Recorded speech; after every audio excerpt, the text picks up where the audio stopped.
এই ডিপ ডাইভে স্বাগত। আজকের আলোচনার বিষয় কিন্তু বেশ ইন্টারেস্টিং। আমরা সবাই জানি কোরআনে আল্লাহ তাআলা অনেক কিছুর নামে শপথ বা কসম করেছেন। ঠিক। কিন্তু দেখুন, ইসলামে আমাদের মানুষদের তো শুধু আল্লাহর নামে শপথ করতে বলা হয়। অন্য কিছুর নামে কসম করা তো শিরক। একদম কঠোরভাবে নিষিদ্ধ। তাহলে আল্লাহ নিজে কেন তার সৃষ্টির নামে কসম করেন? এই বিষয়টা নিয়েই আজ আমরা কথা বলবো।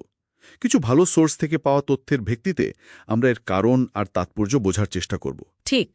মানুষের শপথ আর আল্লাহর শপথের মধ্যে আসলে একটা মৌলিক পার্থক্য আছে। সেটাই, মানুষের নিয়মটা কি আরেকবার একটু পরিষ্কার করে নিই। দেখুন, মানুষ যখন শপথ করে তখন যার নামে করে তাকে স্বাভাবিকভাবেই নিজের চেয়ে বড় বা সম্মানিত মনে করে, আর আল্লাহর চেয়ে বড় তো কেউ নেই। হ্যাঁ, অবশ্যই। সেজন্যই কেবল আল্লাহর নামে বা তার গুণাবলীর নামে কসম করার নিয়ম।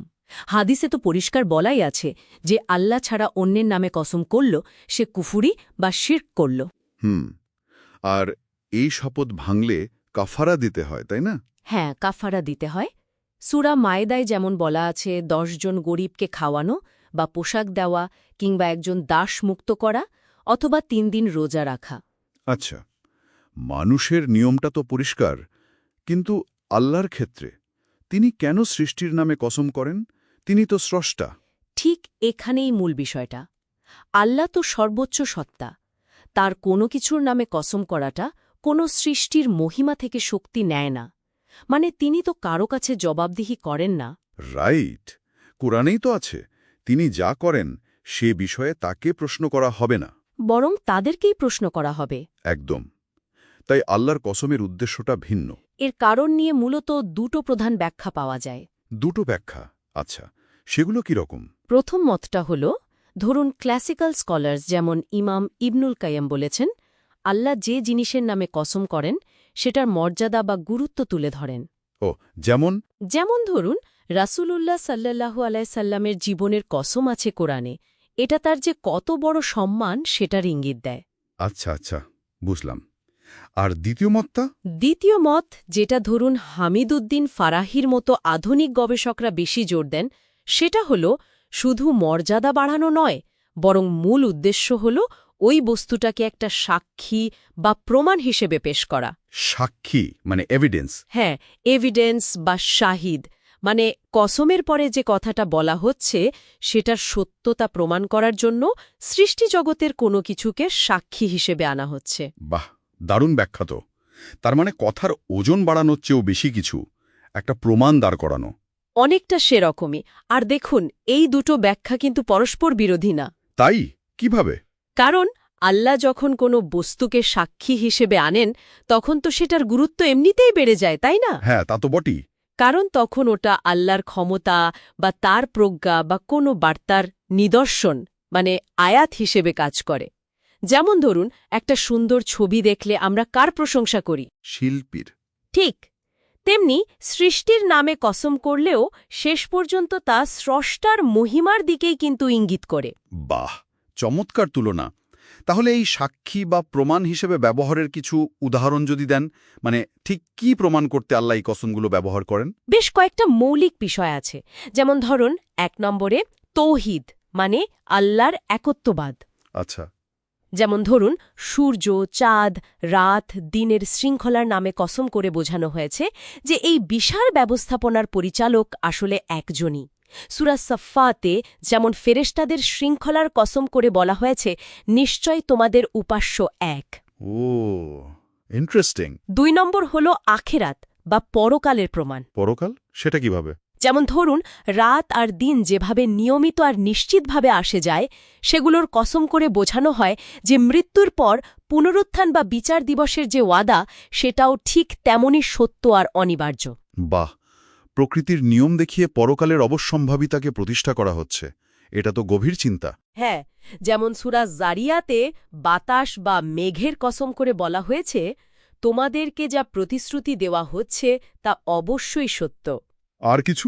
আর কোনো উদ্দেশ্য আছে? হ্যাঁ, আরও আছে। 3 নম্বর হল কুরআন ও রাসূলের সত্যতা প্রমাণ করা। আচ্ছা, যেমন? যেমন সূরা ওয়াকিয়াতে নক্ষত্রের অস্তাচলের কসম খেয়ে বলা হয়েছে, নিশ্চয়ই এটি এক সম্মানিত কুরআন। আবার ধরুন সূরা ইয়াসিনে প্রজ্ঞাময় কুরআনের কসম খেয়ে রসুলকে বলা হয়েছে নিশ্চয়ই তুমি রসুলদের অন্তর্ভুক্ত। হুম, হুম। আরেকটা ব্যাখ্যাও কিন্তু বেশ চালু আছে। কেউ কেউ বলেন সৃষ্টির নামে কসম মানে আসলে সেই সৃষ্টির রবের নামে কসম। বলেন কি? যেমন ধরুন ওয়াল আসর মানে সময়ের কসম। কেউ ব্যাখ্যা করেন এর মানে সময়ের রবের কসম। ওহ, এটাও তো লজিক্যাল। হ্যাঁ, এবং দেখুন শেষ পর্যন্ত কিন্তু সব ব্যাখ্যাই আল্লাহর ক্ষমতা আর মহিমাকে তুলে ধরছে। পরিষ্কার হলো।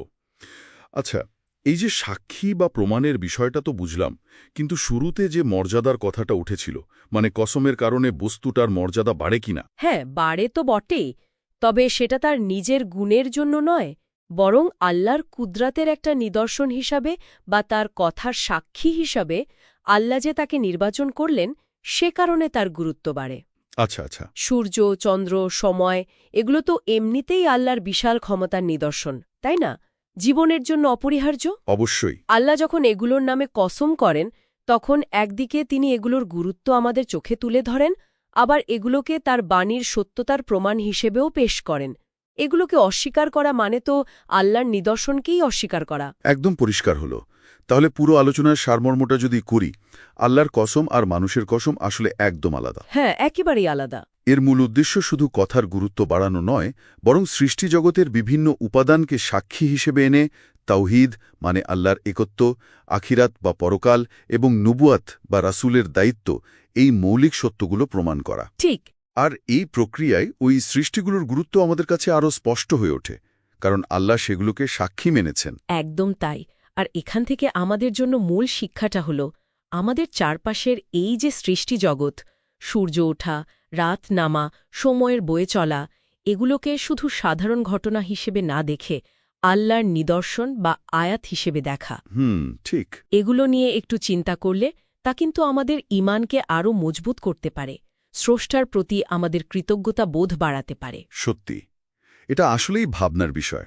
আচ্ছা, যদি সময়, সূর্য, চন্দ্র, বাতাসের মতো বিষয়গুলো, যেগুলো আমাদের কাছে খুব পরিচিত, স্বয়ং স্রষ্টার কাছে এতটাই গুরুত্বপূর্ণ সাক্ষী হয় যে তিনি এগুলোর নামে শপথ করছেন, তাহলে আমরা যদি এই পরিচিত সৃষ্টিগুলো নিয়ে একটু অন্যভাবে, একটু গভীরভাবে চিন্তা করি, সেটা আমাদের বিশ্বাস আর অস্তিত্ব সম্পর্কে আমাদের ধারণাকে কতটা বদলে দিতে পারে, এটা নিয়ে না হয় একটু ভাবা যাক।